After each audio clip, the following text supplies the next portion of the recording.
भारती। पेश है आज का हमारा न्यूज बुलेटिन। आइए नजर डालते हैं आज के हेडलाइंस पर। मुख्यमंत्री योगी आदित्यनाथ ने फिल्म सिटी को लेकर फिल्म जगत की नामचीन हस्तियों के साथ की बैठक। जाने माने गायक उदित नारायण ने गीत सुनाकर मुख्यमंत्री की प्रशंसा की। गाजियाबाद के शांति नगर में ध्वस्तीकरण के विरोध में कांग्रेस कार्यकर्ताओं ने नगर निगम कार्यालय पर किया जमकर प्रदर्शन। महिलाओं ने लगाया लाठियां बरसाने और कान की बालियां छीनने का आरोप। बॉलीवुड ड्रग कनेक्शन की जांच के दायरे में अब दीपिका पादुकोण भी आ गई है। नारकोटिक्स कंट्रोल ब्यूरो अब दीपिका को भेजेगा नोटिस। गोर सिटी के बिल्डर ने बढ़ाया मेंटेनेंस चार्ज। विरोध में सड़क पर उतरे रेजिडेंट्स तो बिजली पानी के कनेक्शन काटे। भाजपा पश्चिमी क्षेत्र के RKGIT कॉलेज में हुई अहम बैठक। पार्टी कार्यक्रमों में शामिल नहीं होने वालों की मांगी गई सूची। और प्रेमिका की मांगों को पूरा नहीं कर पाने पर युवक पहुंचा नदी में छलांग लगाने। लखनऊ के हजरतगंज इलाके में 2 घंटे तक चला हाई वोल्टेज ड्रामा। अब खबरें विस्तार से। उत्तर प्रदेश में फिल्म सिटी बनाने को लेकर मुख्यमंत्री योगी आदित्यनाथ ने मंगलवार को फिल्मी जगत की नामचीन हस्तियों के साथ बैठक की। मुख्यमंत्री के आवास पर हुई बैठक में फिल्मी हस्तियों ने फिल्म सिटी को लेकर अपने सुझाव दिए। फिल्म सिटी के लिए यमुना एक्सप्रेसवे और हस्तिनापुर के नाम का सुझाव दिया गया। बैठक में उस समय माहौल बदल गया जब जाने माने गायक उदित नारायण ने मुख्यमंत्री की प्रशंसा में एक गाना गाया। मुख्यमंत्री योगी आदित्यनाथ ने ताली बजाकर आभार जताया। बैठक में सुपरस्टार रजनीकांत की बेटी भी शामिल हुई। मन में अंत में जीत उसी की रहे। ओ मितवा सुन मितवा तुझको क्या डर है रे। ये धरती अपनी है अपना अंबर है रे। तू आजा रे।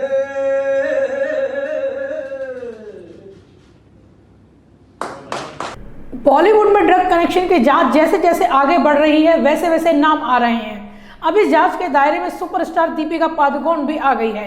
एक व्हाट्सएप चैट में दीपिका को ड्रग्स को लेकर बातें करते पाया गया। नारकोटिक्स कंट्रोल ब्यूरो अब दीपिका को नोटिस भेजेगा। वहीं मौके को देखते हुए कंगना भी वार करने से पीछे नहीं रही। एक्टर सुशांत सिंह राजपूत की मौत के बाद बॉलीवुड के ड्रग्स कनेक्शन की जांच का दायरा जैसे जैसे आगे बढ़ रहा है वैसे वैसे चौंकाने वाले नाम सामने आ रहे हैं। नारकोटिक्स कंट्रोल ब्यूरो की जांच के घेरे में अब बॉलीवुड की टॉप एक्ट्रेस दीपिका पादुकोणे का नाम भी आ गया है। एनसीबी की जांच के दौरान एक ऐसा व्हाट्सएप चैट सामने आया है जिसमें दीपिका पादुकोण ड्रग्स के बारे में पूछताछ कर रही है। इससे पहले श्रद्धा कपूर, रकुल प्रीत सिंह और सारा अली खान के नाम भी इस जांच में सामने आए हैं। नारकोटिक्स कंट्रोल ब्यूरो ने सोमवार को सुशांत सिंह राजपूत की टैलेंट मैनेजर जया शाह से 4 घंटे तक पूछताछ की थी। इसी पूछताछ में दीपिका पादुकोणे और क्वांट टैलेंट मैनेजमेंट एजेंसी की मैनेजर करिश्मा के बीच ड्रग्स को लेकर बातचीत का रिकॉर्ड है। बता दें कि 2017 में करण जौहर के घर एक पार्टी हुई थी जिसमें दीपिका पादुकोणे समेत बॉलीवुड के कई स्टार्स को नशे की हालत में देखा गया था। इनमें मलाइका अरोरा, रणवीर सिंह, अर्जुन कपूर, विक्की कौशल, वरुण धवन भी शामिल थे। नारकोटिक्स कंट्रोल ब्यूरो ने आज करिश्मा से लंबी पूछताछ की है। करिश्मा से कई सनसनीखेज जानकारी मिली है। इसी आधार पर एनसीबी की ओर से अब दीपिका पादुकोणे को भी समन भेजा जाएगा। इससे पहले जया शाह से की गई पूछताछ में श्रद्धा कपूर का नाम भी सामने आया था। वह CBD ऑयल मांगती हुई दिखी थी। एनसीबी की जांच में जया के मोबाइल डाटा को रिट्रीव किया गया है। श्रद्धा से चैट में जया कहती है कि अब तुम नीचे आ जाओ तो कॉल करो, मैं नीचे आऊंगी और तुम्हें दे दूंगी। इसके बाद जया कहती है हेलो मैं CBD ऑयल भेज रही हूं। इस पर श्रद्धा कपूर कहती है कि थैंक यू। ड्रग्स मामले में दीपिका का नाम आने के बाद कंगना रनावत ने अपना हमला और भी तेज कर दिया है। कंगना ने ट्वीट कर कहा repeat after me, depression drugs लेने का ही एक परिणाम है। कथित हाई सोसाइटी बड़े स्टार के बच्चे जो क्लास C होने का दावा करते हैं और अच्छी परिवेश पाते हैं वे अपने मैनेजर से पूछते हैं माल है क्या। एनसीबी के सूत्रों के मुताबिक पूछताछ में सुशांत सिंह राजपूत की कथित गर्लफ्रेंड रिया चक्रवर्ती ने बॉलीवुड के ऐसे 25 लोगों के नाम लिए हैं जो ड्रग कनेक्शन से जुड़े हुए हैं। आने वाले दिनों में और भी कई चौंकाने वाले नाम सामने आ सकते हैं, इस बात से इनकार नहीं किया जा सकता है। ब्यूरो रिपोर्ट, युग करवट न्यूज। नंदग्राम के शांति नगर में किए जा रहे ध्वस्तीकरण के विरोध में कांग्रेस कार्यकर्ताओं ने स्थानीय लोगों के साथ नगर निगम मुख्यालय पर प्रदर्शन किया। इस दौरान प्रदर्शनकारी महिलाओं ने प्रवर्तन विभाग के कर्मचारियों पर उनके साथ अभद्र व्यवहार करने, लाठियां बरसाने और कान की बालियां तक छीनने का आरोप लगाया। प्रदर्शनकारी इस घटना की रिपोर्ट दर्ज कराने के लिए सिहानीगढ़ थाने भी पहुंचे। नंदग्राम के शांति नगर में राजनीतिक प्रशिक्षण केंद्र बनाने के लिए नगर निगम द्वारा की जा रही ध्वस्तीकरण की कार्रवाई के विरोध में मंगलवार को कांग्रेस कार्यकर्ताओं ने निगम मुख्यालय पर जमकर प्रदर्शन किया। प्रदर्शनकारी कांग्रेस कार्यकर्ताओं और प्रवर्तन विभाग के कर्मचारियों के बीच नोकझोंक भी हुई। प्रदर्शनकारियों ने आरोप लगाया है कि जिन मकानों पर ध्वस्तीकरण की कार्रवाई चल रही है वहां सीवर, पानी, सड़क और बिजली आदि की सुविधाएं उपलब्ध हैं। स्थानीय लोगों का कहना है कि अधिकारियों और भूमाफियाओं की मिलीभगत से यहां लोगों को जमीन बेच दी गई और अब यहां से लोगों को हटाया जा रहा है। जो प्रशिक्षण संस्थान उत्तर प्रदेश सरकार का बन रहा है उसमें गरीबों को उजाड़ने का काम हिटलरशाही और गुंडागर्दी के द्वारा नगर निगम प्रशासन और भारतीय जनता पार्टी के गुंडों द्वारा किया जा रहा है। मैं पूछना चाहता हूं इस सरकार से, मैं पूछना चाहता हूं इस नगर निगम के अधिकारियों से, जब वो कॉलोनी बस रही थी, जब भूमाफिया उस कॉलोनी को बेच रहे थे, ये गरीब लोग अपने आशियाने बना रहे थे, जब वहाँ पानी की लाइन बिछ रही थी, जब वहाँ सीवर लाइन बिछ रही थी, तो ये नगर निगम के लोग कहाँ सो रहे थे? जब नगर निगम के लोगों ने लोन दिया है, जब डूडा विभाग ने लोन दिया है, इन गरीब आदमियों के आशियाने उजाड़े जा रहे हैं। मैं पूछना चाहता हूँ कौन सी हिटलरशाही है, कौन सी गुंडागर्दी है, ये क्या चाहती है सरकार? एक तरफ नेताओं का, राजनेताओं का प्रशिक्षण संस्थान बनाना चाहते हो, दूसरी तरफ गरीबों को उजाड़ना चाहते हो। मैं कहूँ पहले उस भूमाफियाओं पे मुकदमा कायम होना चाहिए। प्रदर्शनकारियों को समझाने पहुंचे नगरायुक्त महेंद्र सिंह तंवर ने कहा है कि जिन लोगों के मकान शांति नगर में ध्वस्त किए जा रहे हैं उन्हें निगम आसरा आवास एवं काशीराम योजना में मकान देगा, लेकिन इसके लिए आवेदक का पात्र होना जरूरी है।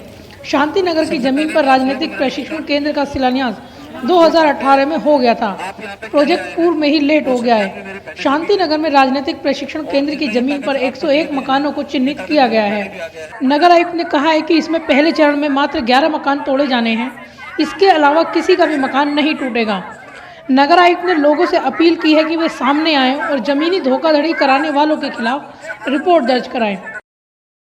सर मेरा घर जा रहा है, आपका घर जा रहा है ना? आपको झंडा नहीं खड़े, मुझे लगा साथ में, मुझे क्या पता कि आपका जा रहा है। साथ में भी, लेकिन अगर आपका दुकान भी जा रहा है ना, तो मैं आपसे कहता हूँ कि सबकी तरफ से आप आइए मेरे पास में, ठीक है? और उनके अलॉटमेंट लेटर अगर वो पात्र हैं, 2 तरीके हैं घर रहने के। अगर आप पात्र नहीं है तो जब तक आप रहना चाहेंगे रहिए, हम आपसे कोई किराया नहीं देंगे। अलॉटमेंट लेटर चाहिए उसका, मुझसे ले लीजिए आके, ठीक है? हम भी ह्यूमन फेस रखते हैं, सरकार के नुमाइंदे हैं, कोई गलत बात नहीं बोलेंगे आपको। और दूसरी बात, अगर आप पात्र हैं तो आश्रम आवास के लिए 56,000 रुपए की इनकम होनी चाहिए, साथ में आश्रम आवास के लिए 1 लाख की इनकम होनी चाहिए। अगर आप पात्र हैं तो परमानेंट अलॉट भी करा लीजिए मुझसे। किसने मना किया आपको? सर उन्होंने ऐसा हमें निगम कार्यालय पर प्रदर्शन करने वालों में बड़ी संख्या में महिलाएं भी शामिल थी। महिलाओं ने आरोप लगाया है कि प्रवर्तन विभाग के अधिकारियों के साथ आए बाउंसरों ने उन पर लाठियां बरसाई हैं। विभाग के पीएसओ ने महिलाओं के साथ अभद्र व्यवहार किया और उनके मोबाइल फोन और कान की बालियां भी झपट ली गई। किसको मारा? मेरे को मारा, मेरे को पहले मारा, झंडा छीन लिया, मेरे को मारने लग गया। एक औरत में हाथ उठा रहे थे, हम उठाने नहीं देंगे, हम लेकर तोड़ देंगे, हाथ काट के रख देंगे। महिला प्रदर्शनकारियों के साथ हुई अभद्र घटना से नाराज कांग्रेस नेता सिहानीगढ़ थाने में रिपोर्ट दर्ज कराने पहुंचे। कांग्रेसियों का कहना है कि वह लोग सिर्फ अपनी बात निगम अधिकारियों तक पहुंचाने आए थे, लेकिन न सिर्फ लोगों को अपने मकान खोलने पड़ रहे हैं बल्कि लाठियां तक खानी पड़ रही हैं। ब्यूरो रिपोर्ट, युग करवट न्यूज। लॉकडाउन के इस तंगी भरे दिनों में प्रेमिका की मांगे पूरी नहीं कर पाया तो युवक नदी से कूदकर जान देने पहुंच गया। करीब 2 घंटे तक चले हाई वोल्टेज ड्रामा के बाद युवक को किसी तरह मनाया गया। घटना लखनऊ के हजरतगंज की है। लखनऊ के भीड़ भाड़ वाले हजरतगंज में मंगलवार को तमाशा देखने के लिए भारी संख्या में लोग जुट गए। दरअसल मामला ही कुछ ऐसा था। हजरतगंज स्थित हनुमान सेतु पुल की रेलिंग फाड़कर एक युवक गोमती नदी में कूदने लगा।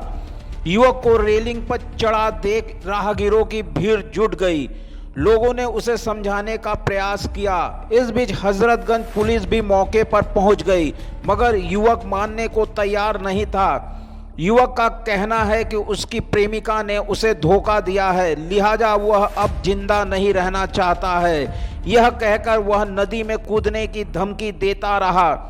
करीब 2 घंटे तक चले इस नाटक के बाद पुलिस ने उसे पकड़ लिया और रेलिंग से नीचे उतारा। युवक की पहचान दिवाकर के रूप में हुई है।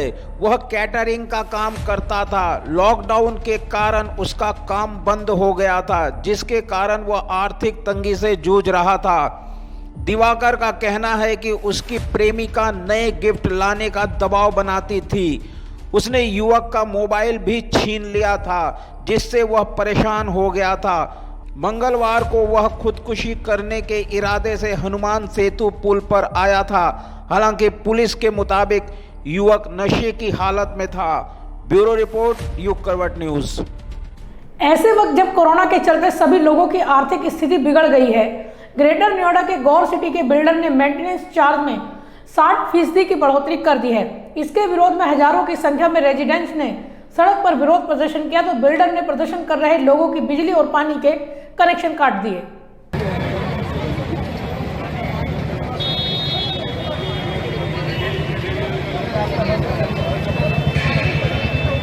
ग्रेटर नोएडा वेस्ट के गौड़ सिटी में रात को सड़कों पर हंगामा कर रहे ये लोग गौड़ सिटी 1 एवेन्यू से लेकर एवेन्यू 6 के निवासी है।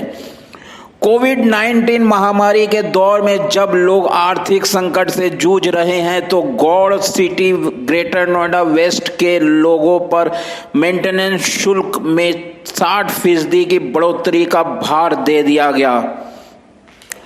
जब लोगों ने मेंटेनेंस शुल्क बढ़ाने का विरोध में प्रदर्शन किया, तो उनकी बिजली पानी को काट दिया गया।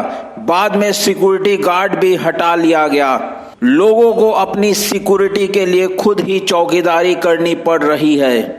सैकड़ों की संख्या में एकत्र लोगों ने गौड़ बिल्डर के खिलाफ जमकर नारेबाजी की और सड़कों पर जाम लगा दिया। सूचना मिलते ही भारी संख्या में पुलिस भी मौके पर पहुंच गई।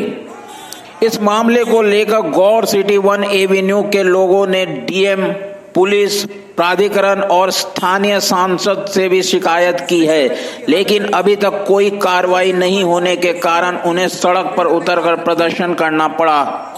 लोगों का आरोप है कि बिजली, पानी, सिक्योरिटी जैसे मूलभूत सुविधाओं से उन्हें वंचित रखा जा रहा है। उनका कहना है कि बिल्डर मेंटेनेंस के नाम पर मोटी रकम वसूलता है, लेकिन न तो कोई सुविधा देता है और न ही कोई सुनवाई होती है। जब इसकी शिकायत की जाती है तो उस पर कार्रवाई नहीं की जाती है। ब्यूरो रिपोर्ट, युग करवट न्यूज। भाजपा पश्चिमी क्षेत्र की एक अहम बैठक मंगलवार को गाजियाबाद के RKGIT कॉलेज में हुई। बैठक में संगठन महामंत्री सुनील बंसल ने बागपत, शामली और गाजियाबाद में पार्टी के कार्यक्रमों की जानकारी ली। पार्टी कार्यक्रमों में शामिल नहीं होने वाले कार्यकर्ताओं और पदाधिकारियों की सूची लखनऊ भेजने को भी कहा। भाजपा पश्चिम क्षेत्र की एक महत्वपूर्ण बैठक मंगलवार को गाजियाबाद के RKGIT कॉलेज में हुई। इस बैठक में पार्टी के प्रदेश संगठन महामंत्री सुनील बंसल भी शामिल हुए।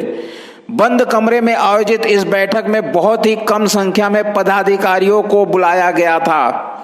प्रदेश के संगठन मंत्री सुनील बंसल ने शामली, बागपत और गाजियाबाद के कार्यक्रमों की प्रगति और आने वाले कार्यक्रमों की चर्चा की।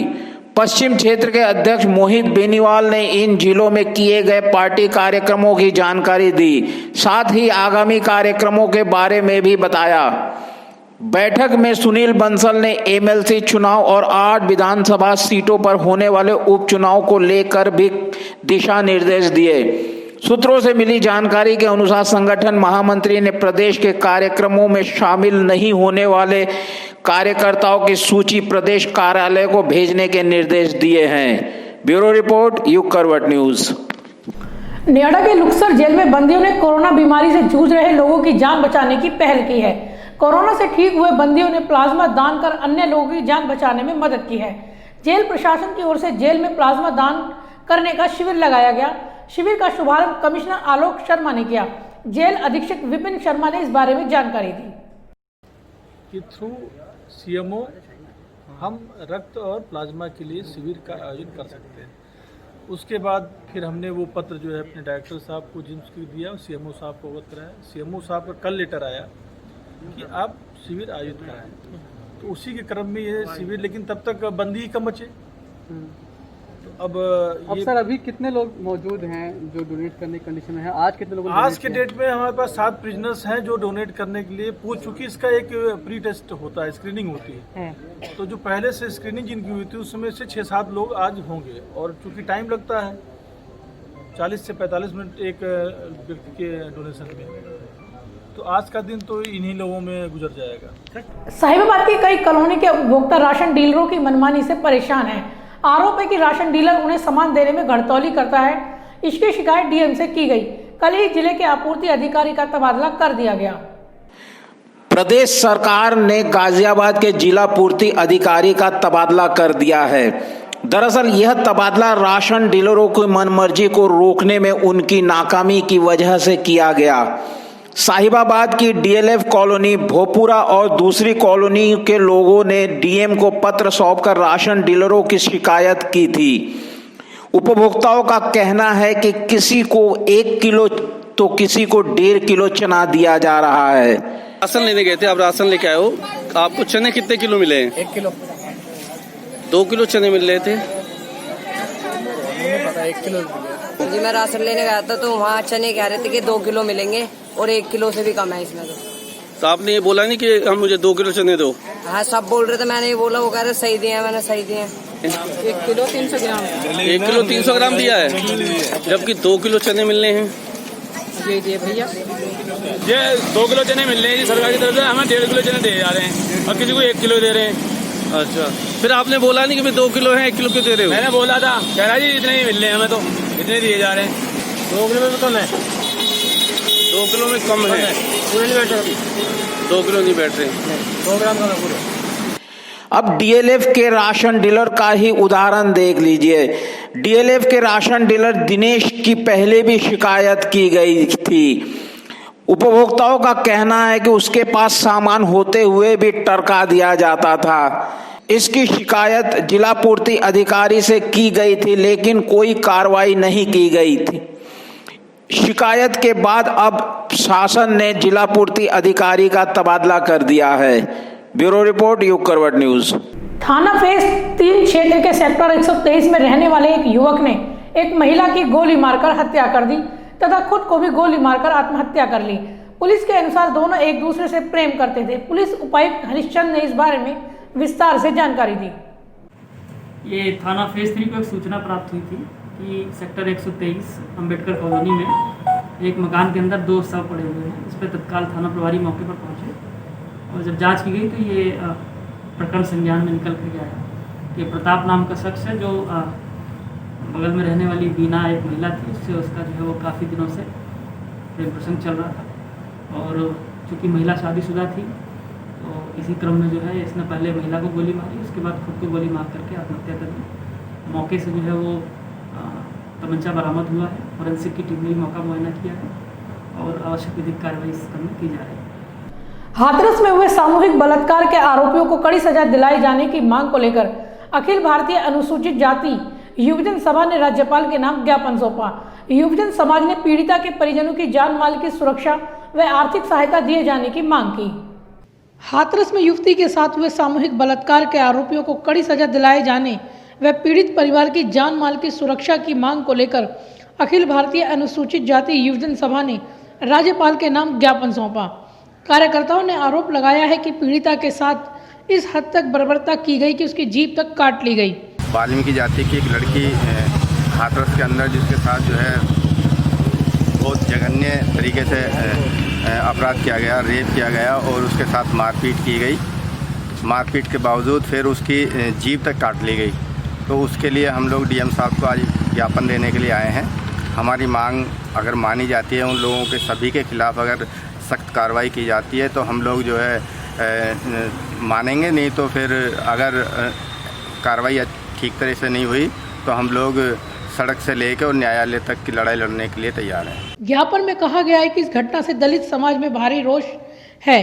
पीड़िता की आरोपियों ने इस कदर पिटाई की है जिससे उसके शरीर की कई हड्डियां टूट गई। समाज ने पीड़ित परिजनों की आर्थिक सहायता किए जाने की मांग की है। कार्यकर्ताओं ने चेतावनी दी है कि अगर पीड़िता को न्याय नहीं मिला तो आंदोलन किया जाएगा। ब्यूरो रिपोर्ट, युग करवट न्यूज।